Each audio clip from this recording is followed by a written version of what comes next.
नूरी top के बारे में बहुत सी कहानियाँ मौजूद हैं और वो कहानियाँ अजीब व गरीब है। जब मैं नूरी टॉप किया था तो मेरे साथ भी बहुत सारे ऐसी अजीब गरीब किस्से हुए थे जिसको मैं आपको इस वीडियो में बताऊंगा।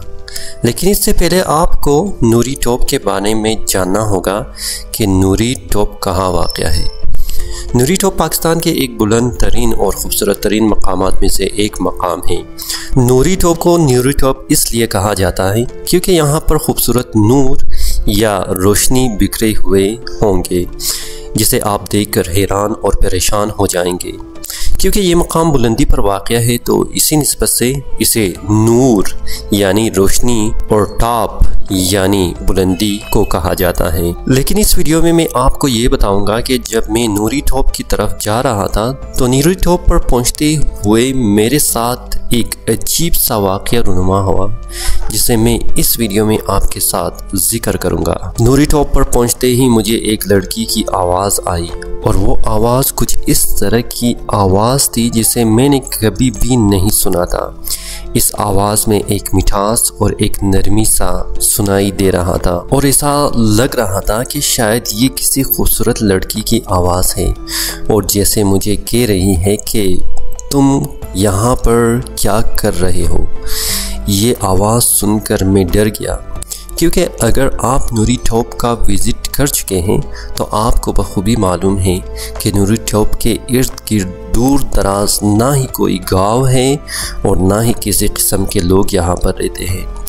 इसकी एक वजह यह है कि नूरी टॉप पर सर्दियों में शदीद बर्फ़बारी होती है और यहाँ पर ज़िंदगी गुजारना मुमकिन नहीं। अगर आप सोच रहे होंगे कि मैं अकेले नूरी टॉप पर क्या कर रहा था तो चलो बताता हूँ कि मैं नूरी टॉप में किस तरह पहुँचा। मैं कश्मीर के एक खूबसूरत इलाका अड़ंगखेल से वापस आ रहा था। मेरा इरादा यही था कि मैं कश्मीर के कैपिटल मुज़फ़्फ़राबाद पहुंच जाऊं और वहां से मरी के रास्ते इस्लामाबाद और इस्लामाबाद से मानसरे के रास्ते नारान, कागान और बाबूसर टॉप का विज़िट कर लूं। मेरा इरादा बाबूसर टॉप को देखना था और आपको बखूबी मालूम होगा कि बाबूसर का रास्ता मई या जून के बाद ही खुल जाता है क्योंकि बाबूसर में बहुत ज़्यादा बर्फ़ पड़ती है। इसी निस्बत से मैं जुलाई के मौसम में बाबूसर टॉप की तरफ जा रहा था। इस वजह से बाबूसर टॉप पर बर्फबारी का निशान नहीं था। मैंने ये इरादा किया था जब अड़ंगखेल से मैं वापस आऊँगा। शादरा के मकाम पर पहुँचते मैंने कुछ देर के लिए वहाँ पर क़याम किया और साथ ही एक अजनबी शख्स ने मुझे मदऊ किया। वो शख्स कौन था, कहाँ से आया था, मुझे इसके बारे में कुछ पता नहीं, लेकिन इसने मुझे बताया कि मैं आपको एक मशवरा देता हूँ कि आप मुज़फ़्फ़राबाद के रास्ते नारान, कागान और बाबूसर टॉप ना जाए बल्कि एक और रास्ता है जो कि यही शादरा से आप नूरी टॉप और नूरी टॉप से बाबूसर टॉप पहुँच सकते हैं। मज़ीद इसने मुझे ये भी बताया कि ये रास्ता काफ़ी खूबसूरत भी है और जब आप इस रास्ते पर जाओगे तो आपको हुस्न की बेपनाह नज़ारे देखेंगे और आपको ज़िंदगी भर इस सफ़र को याद रखेंगे। और नूरी टॉप के रास्ते से अगर आप जाएंगे तो आपको ये रास्ता निस्बतन मुख्तसर होगा जिससे आपका वक्त और पेट्रोल भी बच जाएगा। जब मैंने इस अजनबी शख्स की इन सारी बातों को सुना तो मेरे जहन में यही आया कि इससे बेहतर क्या होगा जब मुझे बचत भी होगी और मैं कुदरत के इन हसीन नज़ारों का भी दीदार करूँगा। तो मैंने इरादा किया कि मैं नूरी टॉप से बाबूसर टॉप का सफ़र करूँगा और साथ ही इस शख्स ने मुझे मशवरा दिया क्योंकि नूरी टॉप में कोई होटल या किसी किस्म के दुकान नहीं मिलेंगे तो यही शादरा से आप खाने के लिए कुछ उठा लेना और ये ख्याल रखना कि अपनी बाइक में पेट्रोल फुल करना और अगर हो सके तो अपने साथ गैलन में और भी पेट्रोल ले जाना। तो मैंने बिल्कुल इसी शख्स के इन सारी तदाबीर पर अमल करते हुए नूरी टॉप का सफ़र करना शुरू किया। नूरी टॉप की तरफ सफ़र करते करते मैंने जिन नज़ारों का दीदार किया वो बहुत ही खूबसूरत था। आज तक नूरी टॉप की खूबसूरती मेरे जहन में मौजूद है।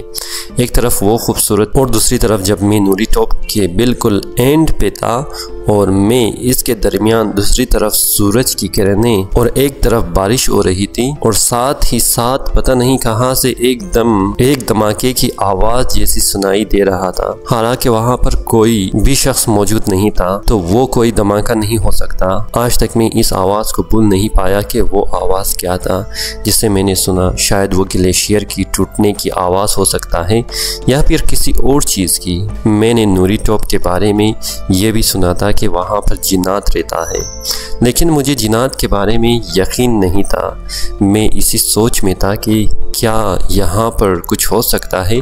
अचानक से एक आवाज़ आई, शायद वो किसी लड़की की आवाज़ थी। जो मैंने आवाज़ सुनी और किसी लड़की की मुझे पीछे से आवाज़ आई कि आप यहाँ पर क्या कर रहे हैं। मैं चौंक उठा। जब पीछे देखा तो वहाँ पर कोई भी मौजूद नहीं था। मैंने सोचा कि शायद ये मेरा वहम हो सकता है या हकीकत में वहाँ पर कोई था जो मुझे आवाज़ दे रहा था। यकीन माने मुझे कुछ भी समझ में नहीं आ रहा था। नूरी टॉप पर एक तरफ बहुत ही बुलंदी पर होने की वजह से ऑक्सीजन भी कम था। शायद मेरे दिमाग को सही तरह ऑक्सीजन मौसूल नहीं हो रहा था। शायद इसी वजह से ही मुझे मुख्तलिफ़ किस्म की आवाज़ें सुनाई दे रहा था, या शायद यहाँ पर हकीकत में कोई भूत या जिन्नात मौजूद है। मैंने नूरी टॉप के बारे में ऐसी बहुत सी कहानियाँ सुनी हैं, लेकिन मुझे इस किस्म की कहानियों पर कोई यकीन नहीं था। नूरी टॉप पर पहुँचते ये सारा वाक़यात होने के बाद मैं एकदम से चौंक उठा था। लिहाजा मैंने यही बेहतर समझा कि यहाँ से जितनी भी जल्दी हो सकता है अपने आप को निकाल। तो मोटरसाइकिल को स्टार्ट किया, कलमा पड़ा और नूरी टॉप से बावसर टॉप की तरफ हरकत करना शुरू किया। इस वक्त तकरीबन 6 बज रहा था और रास्ते में आते आते बहुत ही अंधेरा हुआ। शायद मेरे ट्रैवल हिस्ट्री में ये पहली मर्तबा हुआ कि मैंने अल्लाह ताला से ये दुआ मांगा कि अल्लाह ताला अगर मुझे इस सफ़र में खैर खैरियत से पहुंचा दे तो इंशाल्लाह मैं आइंदा कभी इस तरह की गलती नहीं करूँगा। मैं आ ही रहा था कि अचानक से पता नहीं है क्या हुआ, मैं मोटरसाइकिल के साथ गिर गया। मोटरसाइकिल किस तरह गिरा मुझे बिल्कुल पता नहीं चला, लेकिन एकदम से मोटरसाइकिल एक तरफ ज़मीन पर पड़ा हुआ था और दूसरी तरफ में, और इन सब सूरत हाल को देखकर मुझे कुछ भी समझ नहीं आ रहा था। और मोटरसाइकिल पर बहुत ज़्यादा सामान भी मौजूद था, क्योंकि जब भी हम ट्रेवल करते हैं तो मोटरसाइकिल पर हर किस्म के सामान रखते हैं। खुदा न ख्वास्ता कोई ऐसी चीज़ हो जाए जिसका हमें गुमान ही नहीं हो तो हमारे पास सामान मौजूद है जिसकी बदौलत हम अपनी हर मुश्किल को वहाँ हल कर सकते हैं। इसी वजह से भारी मोटरसाइकिल को उठाना बहुत ही मुश्किल हो रहा था। मैंने बहुत ही मुश्किलों के बाद मोटरसाइकिल को उठाया और उठाने के बाद मैंने देखा कि कहीं मोटरसाइकिल ख़राब तो नहीं हुआ है, लेकिन देखने के बाद मुझे कोई ख़राबी दिखाई नहीं दिया। तसल्ली करने के बाद मैंने मोटरसाइकिल को स्टार्ट किया तो मोटरसाइकिल पहली बार स्टार्ट नहीं हुआ। 5 मिनट के बाद जब मैंने इसकी सारी चीज़ों को चेक करके दोबारा स्टार्ट किया तो स्टार्ट हुआ।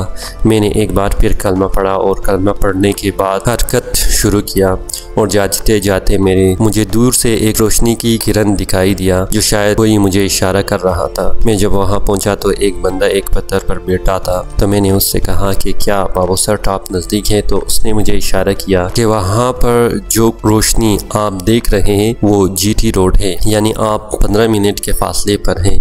तो मैंने इससे कहा कि क्या ये रास्ता सही है जिस पर मैं जा रहा हूँ, क्या ये रास्ता बाबूसर टॉप पर ही पहुँचेगा? तो उसने कहा जी हाँ। मैंने अपने मोटरसाइकिल को लेकर आगे GT रोड के पास वहाँ पर एक छोटा सा होटल मौजूद था गया। होटल पर पहुँचते ही मैंने वहाँ पर होटल वालों से ये कहा कि खाने के लिए मुझे कुछ ले आए, क्योंकि मैंने मुकम्मल पूरा दिन सफ़र किया था और मैंने कुछ भी नहीं खाया था। तो वहाँ पर होटल वालों ने खाना दिया और खाना खाने के बाद मैंने कमरे के बारे में पूछा, वहाँ पर जगह मौजूद नहीं था।